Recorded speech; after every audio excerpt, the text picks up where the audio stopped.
पूरी दुनिया के धरती पुत्र और पुत्रियों को डीडी बिहार की ओर से शक्ति की आराधना के पर्व नवरात्रि की अनंत शुभकामनाएं। और अब खबरें खेती विस्तार से। मैं हूं रूपम। प्रदेश में बढ़ाया जाएगा केला की खेती का रकबा। प्रधानमंत्री सूक्ष्म सिंचाई पद्धतियां अपनाए किसान। गुलशन और हिमसोना टमाटर के हैं उन्नत प्रभेद। प्रदेश में केला की खेती के रकबे को बढ़ाने और किसानों की आय बढ़ाने के लिए बीते दिनों मीठापुर स्थित कृषि विभाग के सभागार में केला प्रदर्शनी सह परिचर्चा का आयोजन किया गया। परिचर्चा में केला उत्पादक सफल किसान एवं केला खेती में समस्याएं झेल रहे किसानों को भी शामिल कर उनकी बातें सुनी गई।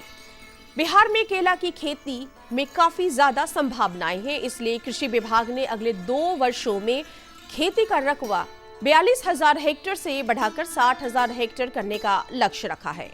बिहार के किसान केले के क्षेत्र में काफ़ी अच्छा प्रगति कर रहे हैं और लगभग 42,000 हेक्टेयर में बिहार में केले की खेती होती है। लेकिन बिहार में पोटेंशियल काफ़ी ज़्यादा है। हम लोग चाहते हैं कि केले का क्षेत्र बढ़े और 60,000 हेक्टेयर अगले 2 सालों में करने का लक्ष्य रख रहे हैं। सही समय पर फसल बुवाई का खास महत्व होता है। रबी का मौसम सब्जियों का भी मौसम होता है। अभी आप गाजर, मूली, फूल गोभी, पत्ता गोभी, गांठ गोभी के साथ मेंथा और पालक जैसे पत्तीदार सब्जियों की खेती कर सकते हैं।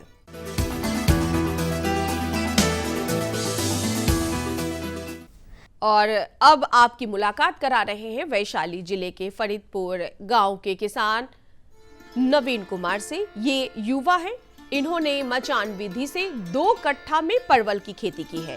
परवल इन्हें लागत से लगभग 2 गुना मुनाफा अधिक दे रहा है और आत्मनिर्भरता की ओर ये सफल किसान बढ़ रहे हैं।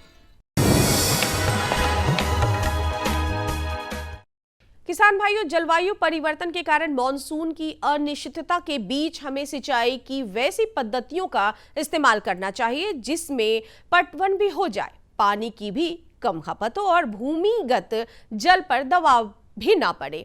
ऐसे में धान तथा सब्जियों की सिंचाई के लिए प्रधानमंत्री सूक्ष्म सिंचाई योजना के तहत स्प्रिंकलर सिंचाई पद्धति का प्रयोग आप कर सकते हैं। स्प्रिंकलर सिंचाई विधि में सतही सिंचाई विधियों की तुलना में जल प्रबंधन आसानी से किया जा सकता है। फसल उत्पादन के लिए अधिक क्षेत्र उपलब्ध होता है क्योंकि इस विधि में नालियां बनाने की आवश्यकता नहीं पड़ती है। पानी का लगभग 80 से 90% भाग पौधों द्वारा ग्रहण कर लिया जाता है, जबकि पारंपरिक विधि में लगभग 30 से 40% पानी ही इस्तेमाल हो पाता है। जमीन को समतल करने की जरूरत नहीं होती। ऊंची नीची और ढलान वाले स्थानों में भी इससे आसानी से सिंचाई की जा सकती है। फसलों में कीटों व बीमारियों का खतरा काफी कम हो जाता है क्योंकि स्प्रिंकलर्स द्वारा कीटनाशकों का छिड़काव बेहतर ढंग से किया जा सकता है। फसलों में डालने के लिए घुलनशील उर्वरकों का इस्तेमाल सिंचाई के साथ ही आसानी से किया जा सकता है। पोषण से भरपूर टमाटर की खेती अगर हमारे किसान भाई उन्नत प्रभेद से करें तो उत्पादन के साथ साथ काफी गुणवत्तापूर्ण फसल का उत्पादन होता है। वैसे तो टमाटर के कई सारे प्रभेद होते हैं और सारे के सारे उन्नत प्रभेद ही हैं, लेकिन गुलशन प्रभेद का टमाटर ट्रांसपोर्टेशन के दौरान भी पूरी तरह सुरक्षित सफर कर लेता है। इसी तरह सिजेंडा का हिमसोना प्रभेद टमाटर की देसी प्रजाति है जिसे किसान भाई आसानी से उपजा सकते हैं। हिमसोना प्रभेद अपने टिकाऊपन के लिए जाना जाता है। टमाटर की हाइब्रिड किस्मों के बीच चेरी, अर्का सौरभ, अर्का विकास को भी कृषि वैज्ञानिक टमाटर के उन्नत प्रभेद मानते हैं, लेकिन गुलशन और हिमसोना प्रभेद बिहार की आबोहवा में टमाटर के श्रेष्ठ प्रभेद हैं। आइए अब एक नजर मंडी के ताजा भाव पर। और मंडी भाव में हम आज आपको लिए चलते हैं बाजार समिति सब्जी मंडी पटना, जहां जानेंगे आलू और प्याज के ताजा भाव। लाल आलू 1600 रुपए प्रति क्विंटल, सफेद आलू 1400 रुपए प्रति क्विंटल, नासिक प्याज 2700 रुपए प्रति क्विंटल। चलते चलते किसान भाइयों, आप देखिए मौसम का पूर्वानुमान। राज्य के कई हिस्सों में मौसम साफ और धूप खिली रहेगी, लेकिन पछुआ हवा के कारण सुबह और रात के तापमान में काफी गिरावट दर्ज किया जाएगा। राजधानी पटना का अधिकतम तापमान 31 डिग्री सेल्सियस और न्यूनतम तापमान 21 डिग्री सेल्सियस तक बने रहने की संभावना है। नमस्कार, अन्नदाता किसान भाइयों, कृषि दर्शन कार्यक्रम में मैं पूनम आप सभी का स्वागत करती हूं। किसान भाइयों, अभी आप देख रहे थे कृषि जगत की हलचलों को, खबरें खेती के माध्यम से। किसान भाइयों, हम आगे आपको बताएंगे एक ऐसी तकनीक के बारे में जो किसानों के लिए वरदान साबित हो रहा है। जी हाँ, आपने सही समझा, IVF तकनीक। और रबी के मौसम में मक्का फसल में लगने वाले कीट और रोग प्रबंधन के विषय में। लेकिन यहाँ वक्त है एक छोटे से विराम का, तो बने रहें हमारे साथ। प्रधानमंत्री किसान सम्मान निधि, उसका लाभ उन किसानों को मिलेगा जिनके पास 5 एकड़ से कम भूमि है। आजादी के बाद देश के इतिहास में किसानों के लिए बनी ये सबसे बड़ी योजना है। प्रधानमंत्री किसान सम्मान निधि। इस योजना के तहत 2 हेक्टेयर तक की जोत वाले किसान परिवार को 6,000 रुपए का सालाना भुगतान होगा, जो पात्र किसानों को 2-2 हजार की 3 किश्तों में सीधा उनके खातों में जमा होगा।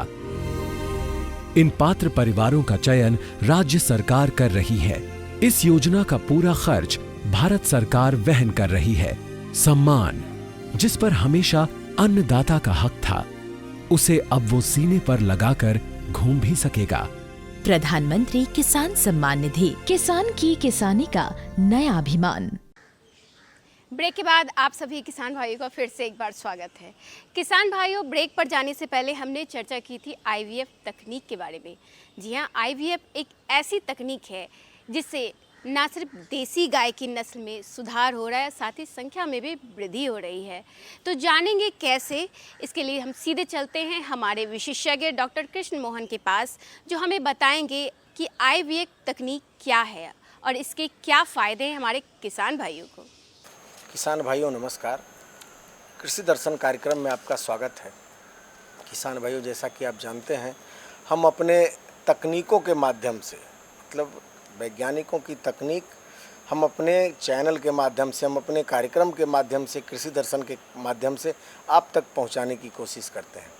इन्हीं कोशिश में आज हम हैं पिपरा कोठी पशु प्रजनन उत्कृष्टता केंद्र में, जो मोतिहारी ज़िले में है। और हमारे साथ विशेषज्ञ हैं डॉक्टर कृष्ण मोहन कुमार, जिनसे हम बात करते हैं कि इन विट्रो फर्टिलाइजेशन, बड़ा चर्चित नाम है। IVF की चर्चा आप आमतौर पर टीवी में देखते होंगे आप।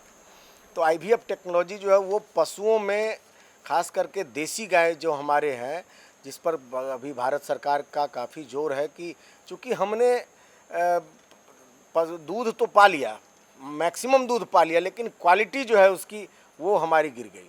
तो क्वालिटी भी अच्छी हो, दूध भी हमारा अधिक हो, तो देसी गायों की जो नस्ल है, उत्कृष्ट नस्लें हैं, उसको संरक्षित करने के लिए जो IVF टेक्निक है, उसमें देसी गायों की संख्या में नस्ल वृद्धि कैसे किया जाए, संख्या में वृद्धि कैसे किया जाए और नस्ल में सुधार कैसे किया जाए, इस विषय पर बात करते हैं। डॉक्टर साहब, आपका हमारे कार्यक्रम में स्वागत है। आपको ये मेरा नमस्कार। सर, IVF टेक्नोलॉजी जो है, इन विट्रो फर्टिलाइजेशन जिसको कहते हैं, तो IVF टेक्निक है क्या? पहले सभी दर्शकों को हम ये बताना चाहते हैं सबसे पहले कि हम जहाँ पे हैं अभी, ये पशु प्रजनन उत्कृष्टता केंद्र पिपरा कोठी है।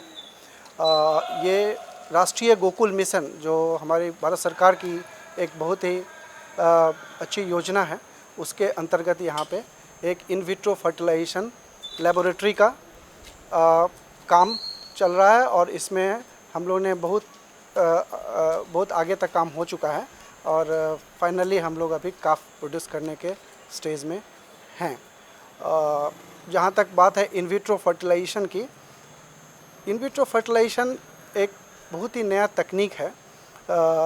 इससे पहले भी आप लोग जानते होंगे कि हम जो फील्ड कंडीशन में आर्टिफिशियल इंसेमिनेशन करते थे, जिसमें कि हम अच्छी नस्ल की सांड से सीमेन कलेक्ट करके उसको गायों में डालते थे, जिससे कि हमारा अच्छा नस्ल सुधार होता था। उसके बाद टेक्निक आया embryo transfer technology. Embryo transfer technology जिसमें कि हम गाय के अच्छी नस्ल की गाय डोनर को उसको इंसेमिनेट करके उसमें एम्ब्रियो, उसके ओवरी में एम्ब्रियो बनाने के बाद उसको उसमें से निकाल के तब हम उसको एक जो रेसिपिएंट गाय में, जो हमारी देसी गाय हो या जिसको भी हम सेलेक्ट करेंगे रेसिपिएंट, उसमें डालते थे। उससे जो बछड़ा निकलता था वो भी हाई जेनेटिक पोटेंशियल का होता था। उससे भी आगे की टेक्निक अभी जो आई है वो है in vitro fertilisation ovum pickup. ये एक नया मेथड है जिसमें कि हम लोग जो सबसे अच्छी दूध देने वाली गाय है हमारे देसी में, जैसे साहिवाल है, गिर है, रेड सिंधी है, उसकी भी जो सबसे अच्छी नस्ल और अच्छी दूध देने वाली गाय को हम लोग सेलेक्ट करते हैं। उसको हम लोग डोनर बोलते हैं। डोनर इसलिए बोलते हैं क्योंकि उससे हमें अंडा लेना है, और जो सबसे अच्छे नस्ल के सांड है उसी प्रजाति की, उससे हम लोग सीमेन लेते हैं। और उसको जब जो डोनर से हम अंडा निकालते हैं उसके पहले भी विधि है, सिंक्रोनाइजेशन विधि है, जिसमें हार्मोन दे के हम लोग सुपर ओवुलेशन भी करते हैं, जिससे कि एक से ज़्यादा अंडा हमें मिल पाए एक बार में। और उसको हम लोग लैब में उसको ग्रेडिंग करते हैं, जो उसमें सबसे अच्छा एम्ब्रियो होता है उस सब को सिलेक्ट करके फिर उसको फर्टिलाइज़। इसमें यह है कि हम लोग जानवर के बाहर उसको फर्टिलाइज़ अपने लैब में करते हैं, और उसके बाद उसको जब हम इंक्यूबेटर CO2 इंक्यूबेटर होता है उसमें हम लोग इंक्यूबेट करते हैं, और जब वो मोरुला या ब्लास्टोसिस स्टेज का होता है 7 दिन, उसके बाद उसको ट्रांसफ़र करते हैं रेसिपिएंट में।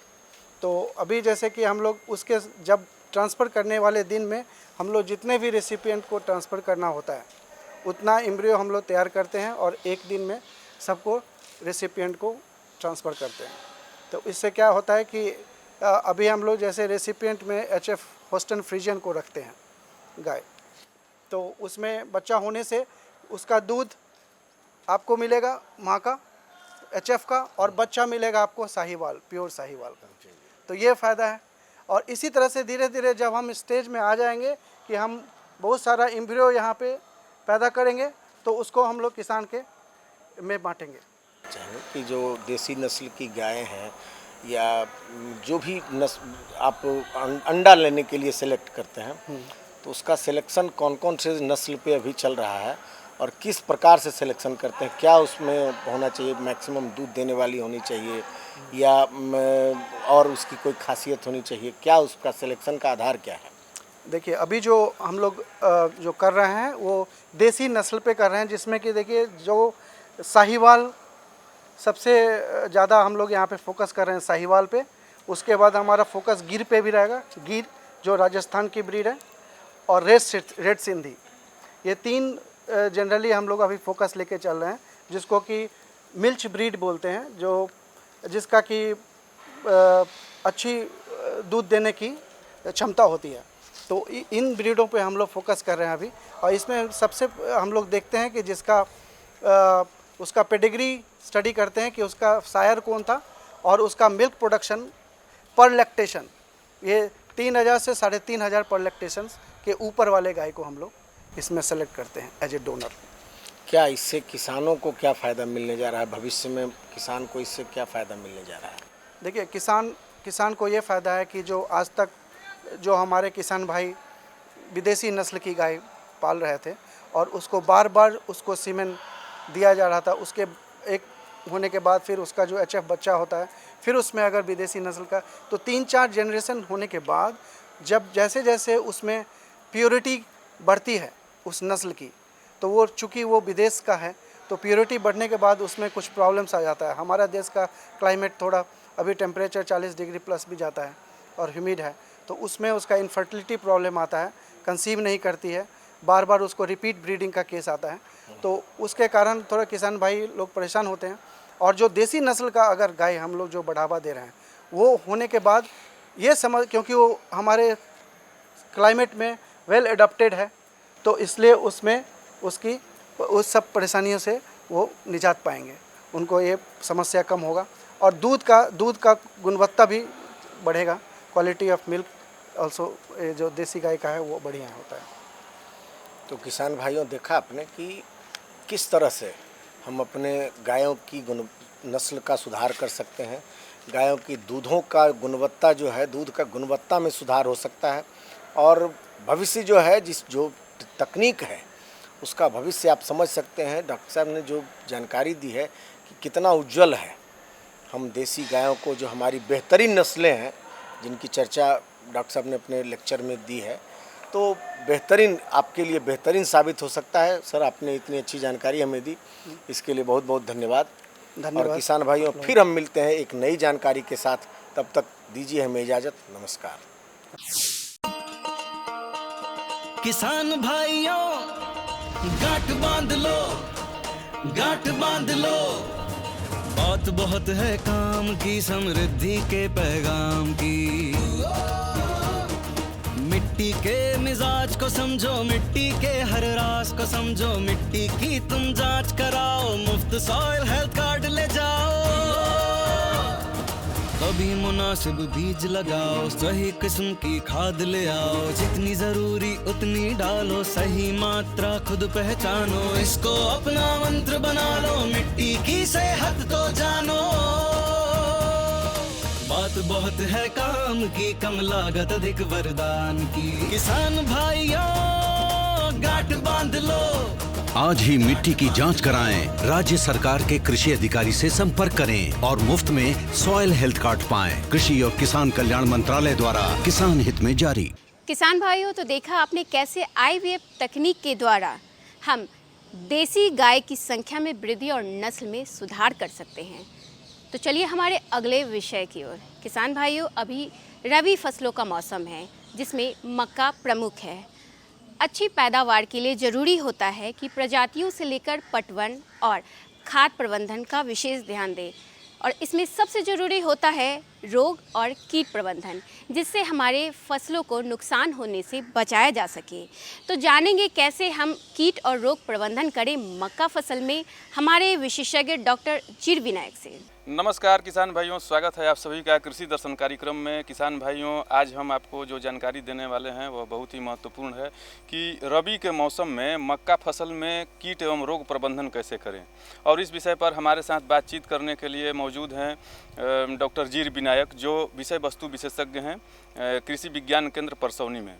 डॉक्टर साहब, कृषि दर्शन कार्यक्रम में आपका हार्दिक स्वागत है।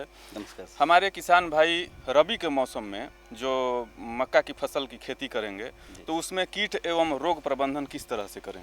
सर, पहले बात है, मक्का इस रबी फसल में बिहार में, मतलब नॉर्थ इंडिया में, पूरा नॉर्थ इंडिया में ज़्यादा कल्टीवेशन कर रहा है, क्योंकि आजकल राइस वीट क्रॉपिंग सिस्टम जो पैटर्न है वो ऑलरेडी धीरे धीरे कम होते जा रहा है।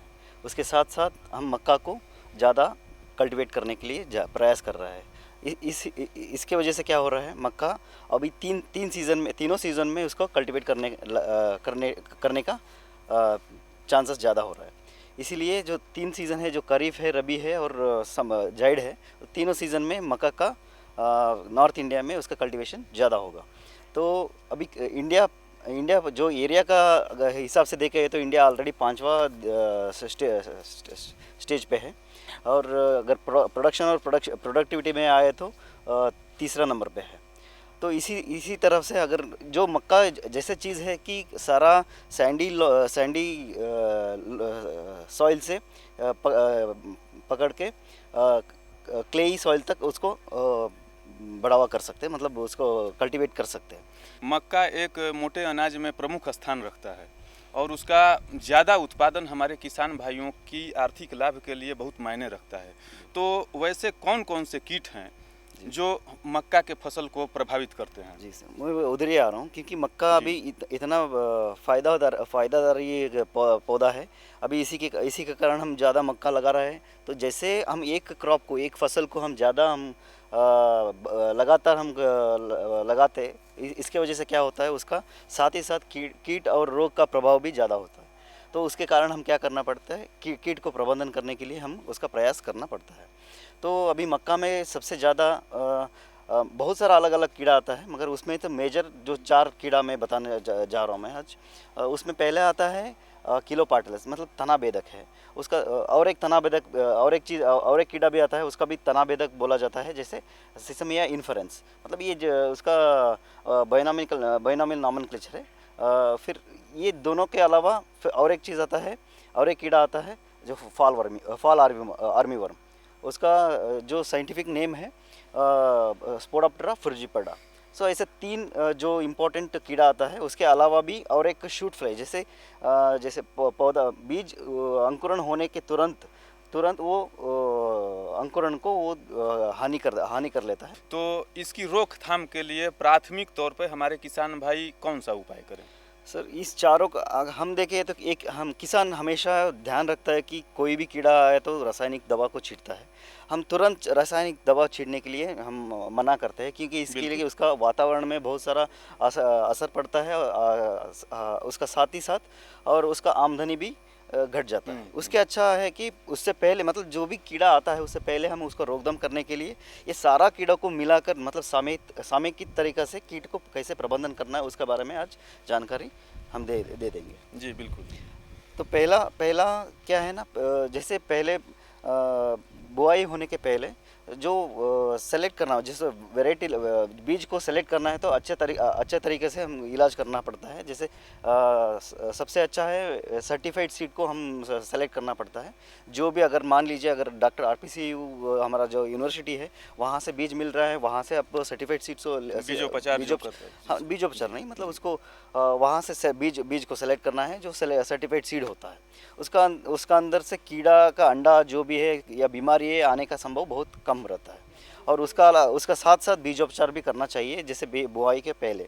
अब बीजोपचार के साथ साथ अगर बीजोपचार करना चाहते हैं जो भी अगर दवा है, जैसे सिस्टमिक इंसेक्टिसाइड होता है, जैसे इमिडाक्लोप्रिड मान लीजिए इमिडाक्लोप्रिड मिलता है, उसको 1 ग्राम का हिसाब मतलब 1 ग्राम प्रति एक किलो बीज के साथ मिलाकर हम अच्छे तरीके से उसको बुआई कर सकते हैं। उससे क्या होता है 30 दिवस तक उसका हम जो भी कीड़ा आता है वो 30 दिवस तक उसको हम बचा सकते हैं।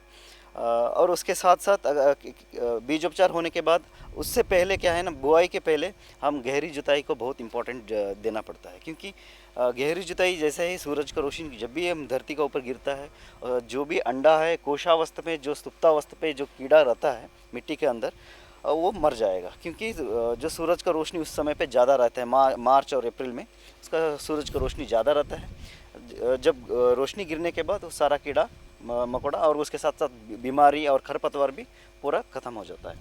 तो इसके बाद में हम जो भी बुआई करते हैं सबसे अच्छा फसल देने के चांसेस ज़्यादा रहता है।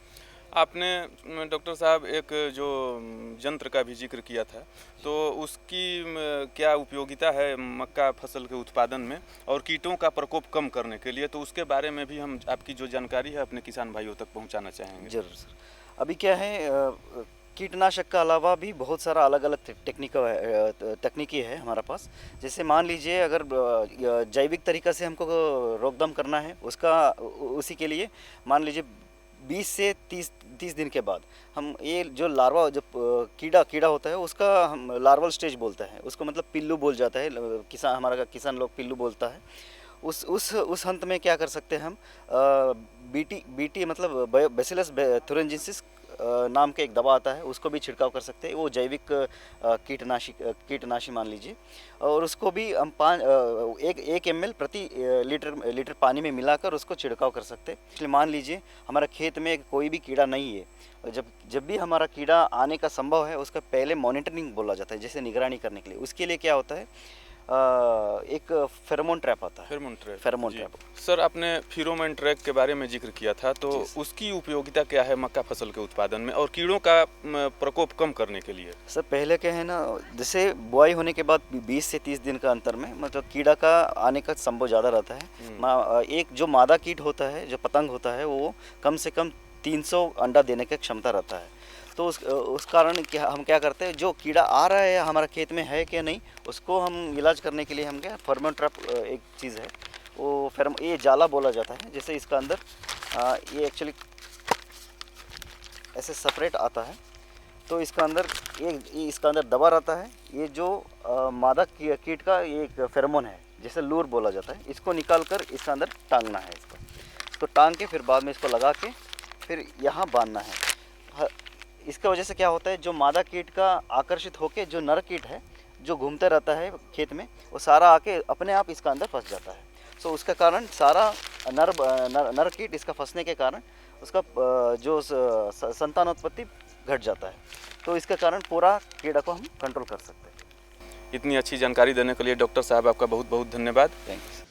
किसान भाइयों, अभी आपने देखा कि कैसे IVF तकनीक के द्वारा देसी गाय की संख्या में वृद्धि और नस्ल में सुधार, और साथ ही रबी मौसम में मक्का फसल में लगने वाले रोग और कीट प्रबंधन के विषय में।